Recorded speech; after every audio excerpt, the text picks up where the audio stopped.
이 남자가 저를 때렸다고요. 저는 맞기만 했어요. 여기 파리의 한 경찰서에서 큰 소리로 자기의 억울함을 말하고 있는 한 남자가 있습니다.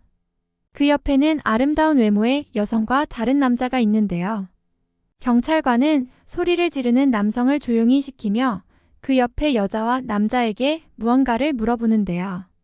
도대체 이들은 무슨 이유로 올림픽이 진행 중인 파리의 한 경찰서에 있는 것일까요? 오늘의 사연 지금 시작하겠습니다. 안녕하세요. 저는 프랑스 파리에서 태어나고 자란 파리토박이 29살 소피라고 합니다. 소피라는 이름은 프랑스에서 매우 인기 있는 이름으로 지혜를 의미해요. 파리, 도시의 이름만 들어도 로맨틱한 이미지가 떠오르시지 않나요? 매년 많은 관광객들이 방문하는 루브르 박물관, 에펠탑, 생강, 오르세 미술관, 노트르담 대성당 등 파리는 수많은 박물관, 미술관, 역사적인 랜드마크가 밀집해 있는 역사, 문화, 예술의 중심지로 세계적으로 유명하죠. 파리는 또한 전 세계에서 온 다양한 사람들이 모여 사는 다문화 도시이기도 합니다. 저는 파리에서 자라면서 다양한 배경을 가진 사람들과 친구가 되었고, 학교에서는 다양한 국적과 문화적 배경을 가진 친구들과 함께 공부하며 서로의 문화를 존중하고 배우는 것이 일상이었죠. 그래서 살면서 평소에 다른 국가의 사람을 만나는 것에 크게 거부감이 없었어요. 현재 저는 한국의 서울대학교라고 할 수 있는 파리 최고의 대학인 소르본 대학교를 졸업하고 유명한 회계법인에서 회계사로 일하고 있습니다. 제 자랑을 해보자면 저는 아기 때부터 주변 사람들한테 예쁘다는 얘기를 많이 듣고 자랐어요. 대학교 2학년 재학 중일 때 학교에서 축제를 했는데 소르본 대학 최고 미녀를 뽑는 대회가 있었어요. 물론 제가 거기서 당당히 소르본 최고 미녀에 뽑혔었죠. 그리고 저희 아버지는 대학 교수이시고 어머니는 유명한 마케팅 회사의 대표로 계십니다. 한국에서 태어났다면 아마도 저는 다이아 수저는 아니어도 금수저라고 불렸을 것 같아요. 저는 또한 대학교 수석 졸업을 할 정도로 공부도 잘했고 사고도 크게 치지 않은 모범생이었답니다. 이런 제 외모 때문에 저한테 대시하는 남자들도 많았고 주변에서 무슨 일이든 저를 도와주려 하는 사람들이 참 많았죠. 제 미모나 다른 조건들로 인해 관심과 호의를 표현하는 남자들도 많았지만 제가 성격이 좋아서 저를 좋아하는 여자들도 많았어요. 모든 사람들한테 인기쟁이였달까요? 이런 제가 어렸을 때부터 관심을 많이 가지고 있는 분야가 있습니다. 바로 스포츠 종목이에요. 스포츠는 신체적, 정신적 건강을 증진시키고 사회적 관계를 강화하는 데 필수적인 활동이니까요. 지금은 제가 살고 있는 파리에서 올림픽이 한창 진행되고 있어 요즘 저는 시간이 될 때마다 올림픽 경기를 관람하러 많이 가고 있어요. 하루는 제가 다니는 회사 동료들과 럭비 세븐스 종목 결승전을 관람하러 갔죠. 럭비 세븐스 종목에 대해서 아실까요? 럭비는 일반적으로 15인제인데 2016년 리우데자네이루 올림픽에서 처음으로 7인제 럭비로 정식 종목에 채택되었습니다. 빠른 경기 진행과 다이나믹한 플레이로 인해 전 세계적으로 많은 인기를 얻고 있는 종목이죠. 결승전에는 우리 프랑스와 2016년 리우 올림픽부터 3연속 금메달에 도전하는 피지가 붙었어요. 그날 프랑스는 앙투안 듀퐁이 2번의 트라이를 성공시키며 금메달을 따냈습니다. 저랑 동료들은 경기 관람을 끝내고 금메달의 기쁨을 축하하기 위해 파리에서 유명한 클럽으로 놀러 갔어요. 스포츠를 사랑하는 저는 그날의 기쁨과 흥분을 가지고 도저히 집으로 그냥 갈 수가 없었죠. 저희가 간 클럽은 파리 3구, 마레지구에 위치한 레푸아루아 클럽인데 이 클럽이 특별한 게 뭔지 아세요? 원래 이곳은 1885년에 설립된 공공 목욕탕이었죠. 그런데 1978년에 클럽으로 재탄생시켰고 고급스러운 인테리어와 세련된 분위기로 유명해져서 지금은 세계적인 아티스트들과 셀레브리티들이 자주 방문하는 장소로 알려져 있습니다. 저랑 회사 동료들은 춤도 추고 술도 마시면서 신나게 놀았어요. 물 만난 고기가 따로 없었답니다. 그날따라 클럽에서 K-팝 음악들도 많이 틀어주더라고요. 평소에도 워낙 K-팝 음악이 전 세계적으로 인기가 있다 보니 저도 관심이 조금은 있었는데요. 특히나 이번 올림픽에서 한국의 유명한 아이돌인 BTS 진이 올림픽 성화봉송을 해서 저는 깜짝 놀랐습니다. 아무리 한국의 유명한 아이돌이라고 해도 전 세계적으로 더 뛰어나고 더 유명한 선진국 국가의 가수들도 하지 못한 일을 동아시아의 작은 나라인 한국의 가수가 한다는 것이 정말 대단하더라고요. 그렇게 저희는 클럽에서 좋은 시간을 보내고 있었는데 클럽 한편에서 자꾸 시끄럽게 소리를 지르고 무례한 행동을 하는 동양인들이 몇 명 있었어요. 처음에는 그들도 놀러 온 거니까 적당히 하고 말 줄 알았는데 시간이 지나도 이들은 주변 사람들에게 계속 민폐를 끼치고 있었고 주위의 몇몇 사람들이 눈치를 줬지만 이들은 그들의 시선을 크게 신경 쓰지 않고 무시하는 듯 했어요. 저랑 일행은 술도 제법 먹었고 신나게 놀 만큼 놀았기에 이제 슬슬 돌아가려고 하던 참이라 자리에서 일어나려고 했죠. 그때 클럽에서 소리도 지르고 무례한 행동을 하던 동양인들 중 한 사람이 저희한테 다가오더니 저에게 말을 걸었습니다.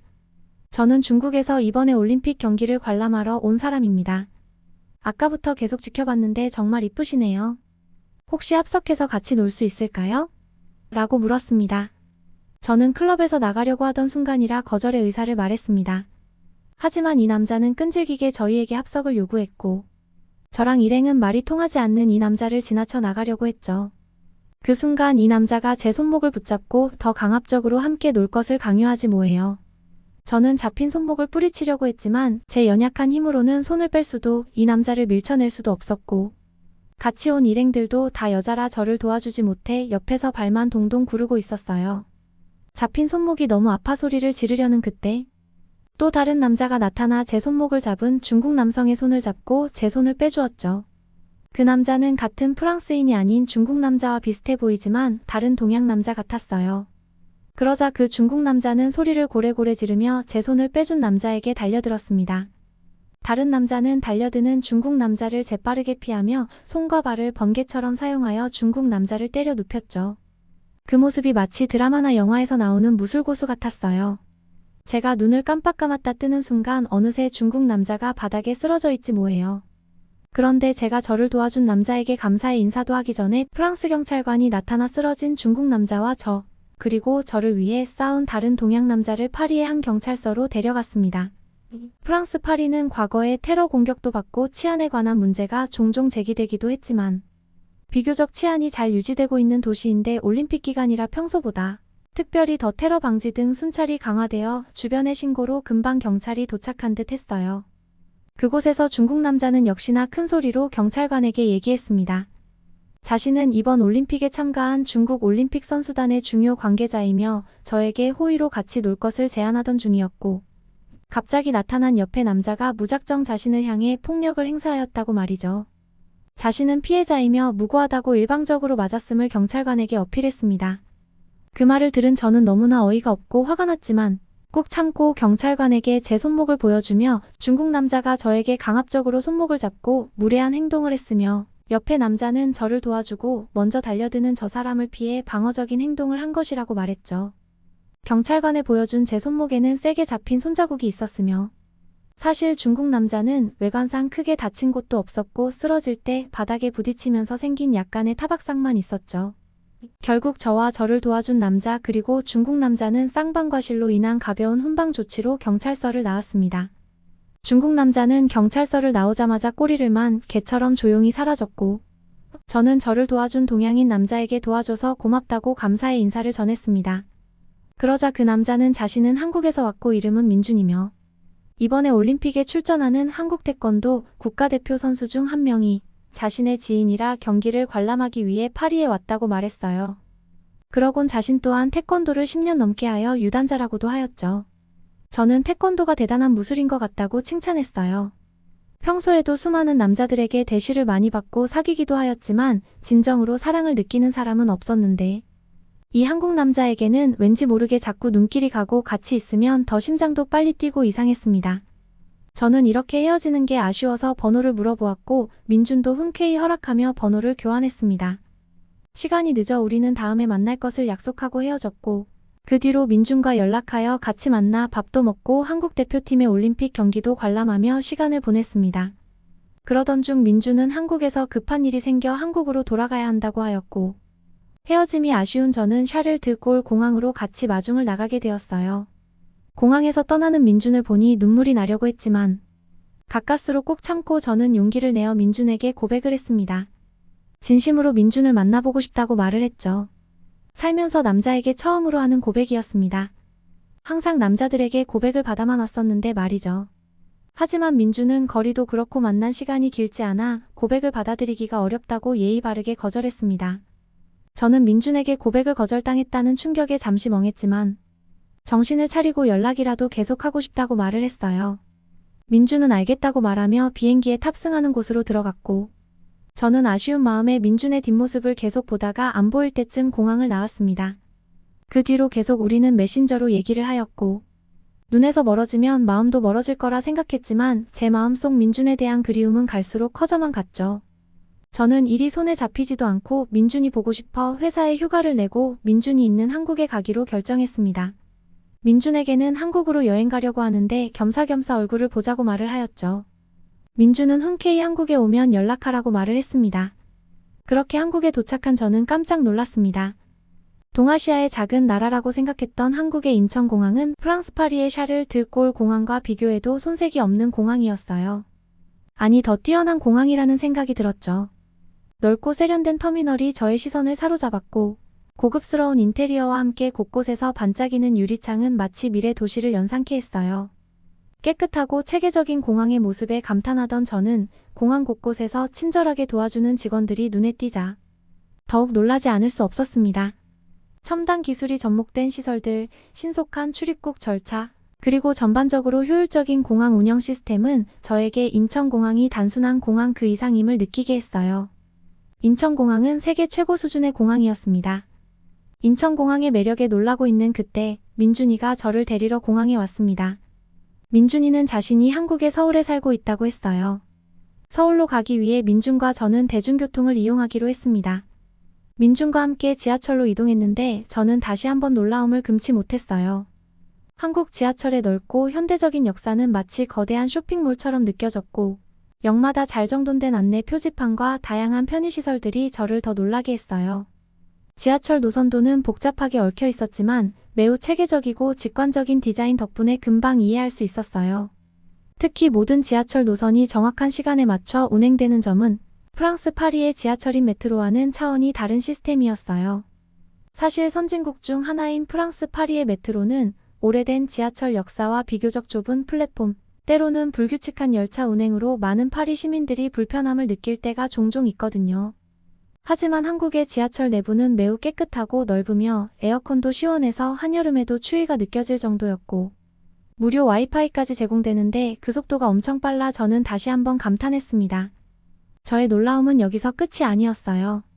한국의 대중교통은 지하철만 뛰어난 것이 아니라 버스, 택시, 심지어 자전거 공유 서비스까지 한 번의 교통카드로 편리하게 이용할 수 있다는 사실은 한국의 대중교통이 파리 못지않게 발달했으며, 특히 그 현대적이고 효율적인 시스템이 세계 최고 수준이라는 생각을 하게 되었어요. 대중교통 시스템이 각 나라마다 고유의 매력을 가지고 있겠지만 서울의 체계적이고 첨단화된 시스템이 더욱 인상적이라는 결론은 부정할 수 없었죠. 그렇게 대중교통을 이용하여 민준과 서울 데이트를 다녔는데 민준의 권유로 하루는 한강을 가게 되었고, 그곳에서 본 한강은 파리의 센강보다 훨씬 더 크고 웅장함에 거의 기절할 뻔하였어요. 강 너머로 펼쳐진 서울의 스카이라인은 저의 눈을 사로잡았고, 강을 가로지르는 여러 다리들은 마치 도시를 하나로 연결하는 거대한 예술 작품 같았습니다. 센 강이 유려한 곡선과 아름다운 다리들도 멋지지만 한강은 그 크기와 규모에서 압도적인 인상을 주었죠.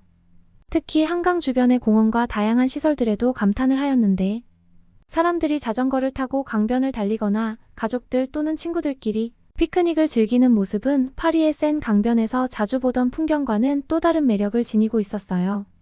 센 강은 유럽의 고풍스러움과 낭만적인 분위기를 자아낸다면, 한강은 현대적이면서도 자연과 도시가 완벽하게 조화를 이루고 있는 모습을 보여주었죠. 강 위를 유유히 떠다니는 유람선과 저녁이 되자 하나둘 켜지는 화려한 다리의 조명들은 저에게 한강의 밤 풍경을 기대하게 만들었죠. 한강이 서울 사람들의 일상에 얼마나 큰 부분을 차지하고 있는지, 그리고 이 강이 단순한 자연 경관을 넘어 사람들이 모여 즐기고 소통하는 중요한 공간이라는 것을 깨달았습니다.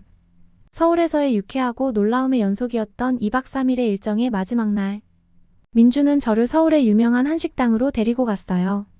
미식의 나라인 파리에서 태어나고 자란 저에게 한국 음식들은 크게 감명을 주지 못할 거라 생각했지만, 식당에서 나온 음식을 첫 숟가락으로 입에 넣는 순간 저의 생각은 180도 완전히 달라졌죠. 김치의 매콤하고 시원한 맛은 마치 미각을 새롭게 열어주는 듯 했고, 파리에서 접했던 한국 음식과는 차원이 다른 깊은 풍미가 느껴졌습니다. 이어서 먹어본 불고기의 부드러운 고기와 달콤한 양념의 조화는 저에게 익숙했던 스테이크와는 또 다른 새로운 즐거움을 선사했어요. 그 맛은 입안 가득 퍼지며 프랑스 요리에서 느낄 수 없었던 독특한 감각을 불러일으켰습니다. 저는 또 다른 요리인 비빔밥을 맛보며 각기 다른 재료들이 하나의 그릇 안에서 어우러지는 방식에 또 감탄했어요. 다채로운 색감과 신선한 재료들이 만들어낸 맛의 하모니는 그야말로 예술이었습니다. 프랑스 요리가 정교하고 우아한 맛을 강조한다면 한식은 신선한 재료와 풍부한 양념을 통해 깊고도 강렬한 인상을 저에게 남겼죠. 한국의 반찬 문화도 저를 놀라게 했습니다. 작은 접시에 담긴 다양한 반찬들은 각각의 독립된 요리처럼 맛과 개성이 뚜렷했어요. 저는 하나하나 맛을 보며 이 작은 요리들이 한 끼 식사를 얼마나 풍성하게 만들어주는지 실감할 수 있었습니다. 프랑스가 미식의 나라라는 자부심을 평소에 가지고 있던 저지만 한국 음식의 깊이와 다양성에 감탄하지 않을 수 없었어요. 저는 한식을 통해 전통과 현대가 어우러진 또 다른 미식의 세계를 발견하게 되었고, 한국의 맛은 저의 고정관념을 깨고 새로운 미식의 즐거움을 선사해 주었습니다. 이렇게 한국에서의 모든 일정이 끝나고 저는 민준에게 다시 한번 고백했어요. 지금까지 살면서 내 마음을 이렇게 설레게 하는 남자를 만나본 적도 없고, 계속 생각나게 하는 남자도 만나본 적이 없다고 말이죠. 거리가 멀어서 문제가 된다면 제가 한국으로 와서 살겠다고 했어요. 이번에 한국에 와서 한국의 매력에 푹 빠지고 말았거든요. 민준의 예의 바르고 친절한 모습들이 보여주기식에 포장된 모습인 줄 알았는데 한국에서 만난 사람들은 다 기본적으로 친절과 예의가 몸에 배어 있는 것 같았어요. 암튼 저에게 한국의 이미지는 최고였죠. 이런 나라에서 살고 있는 민준이 더 매력적으로 다가왔지 뭐예요. 제 말을 다 들은 민준은 저에게 이렇게 말했어요. 사실 자기도 제가 마음에 너무 들었지만 자기가 살면서 만난 여자 중에 최고로 아름다운 여자가 자기에게 먼저 고백을 했다는 사실에 당황스러웠고 한국으로 급하게 들어가면서 고백을 받아준다는 게 저한테 신뢰가 될 수도 있어서 거절을 했다고요. 저는 민준의 따뜻한 그 말에 미소를 지었답니다. 그렇게 프랑스로 돌아가기 전 저와 민준은 연인이 되었고 저는 프랑스 파리로 돌아와서 부모님께 말씀드리고 국제회계사 자격증을 준비하고 있습니다. 부모님도 제 얘기를 들으시곤 흔쾌히 허락을 해주셨어요. 내년에 우리는 양가 부모님께 인사를 드리고 결혼을 준비하려고 합니다. 자격증을 취득하면 한국으로 넘어가 한국에 있는 회계법인에 취업할 생각이에요. 잠깐이었지만 한국에서의 경험은 저의 고정관념을 깨고 새로운 세계를 발견하는 계기가 되었습니다. 한국에서 새로 시작될 저의 삶도 응원 부탁드립니다. 한국 주댐무 사랑합니다. 오늘은 프랑스에서 만난 한국인 남성과 인연이 되어 한국에 대해 새롭게 알게 되고 사랑하게 된 소피 씨 사연을 들려드렸습니다. 소피 씨의 이야기는 미식의 나라 프랑스에서 자란 그녀가 한국에서 새로운 맛과 문화를 경험하며 자신의 고정관념을 깨고 한 사람과 한 나라에 대한 사랑을 키워가게 된 이야기로 민준과의 인연은 그녀의 삶을 완전히 바꿔놓았습니다. 이제 그녀는 사랑하는 사람과 새로운 삶을 시작하려 합니다. 프랑스에서의 삶을 뒤로하고 한국에서 새로운 도전을 준비하는 소피 씨의 결심은 단순한 선택이 아닌 두 문화의 아름다운 결합을 의미합니다. 소피 씨와 민준 씨가 함께 만들어갈 미래를 향해 따뜻한 응원을 댓글로 보내주시길 바라며 이들의 사랑이 두 나라의 연결고리로 더욱 단단해지길 바랍니다. 한국 주댐무 사랑합니다 라는 소피 씨의 마지막 말처럼 그녀의 새로운 여정이 사랑과 행복으로 가득하기를 바랍니다. 그럼 오늘 사연 어떠셨나요? 사연이 재밌게 들리셨다면 구독과 좋아요를 부탁드립니다. 시청자님들의 구독과 좋아요는 좋은 사연을 소개해드릴 수 있는 영상 제작에 큰 힘이 됩니다. 지금까지 사연을 읽어드린 따뜻한 감동 한입 감동 뚝배기 김지영이었습니다. 긴 영상 끝까지 시청해주셔서 진심으로 감사드립니다. 오늘이 구독자님들의 빛나는 하루가 되길 응원하며 짧은 명언으로 영상 마치겠습니다. 마음이 젊으면 나이는 숫자에 불과하다. 구독자님들 사랑합니다.